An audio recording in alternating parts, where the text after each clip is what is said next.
Hai sahabat, selamat kembali lagi. Kita nak share lagi satu artikel tentang seorang budak yang sangat ajaib. Mari Abang Noel perkenalkan. Nama dia adalah Theodore Quine. Dia ni merupakan seorang budak genius asal daripada Singapura yang suka dengan subjek kimia. Sampai dia dijemput masuk kuliah Universiti Nanyang. 3 kali seminggu tau dia pergi. Umur dia, ini buat adik-adik semua, ibu-ibu semua akan terkejut. Umur dia baru 7 tahun. Dia siap bawa buku nota, tablet dengan botol air sendiri dan duduk dalam kuliah tu selama 2 jam tanpa rasa mengantuk langsung. Kalau Abang Noel ni, Abang Noel dah lama dah rasa nak tidur lah, lepas tu dah cari makanan lah, dah cari kopi lah kan. Sebab kita nak hilangkan rasa mengantuk tu. Yang lagi power Abang Noel nak cerita ni, waktu 6 tahun 10 bulan, dia dah lulus peperiksaan IGCSE.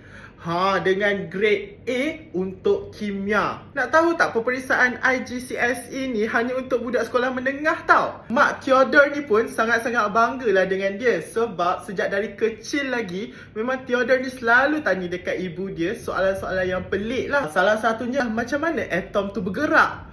Even Abang Noel pun tak terfikir untuk nak tanya benda macam tu.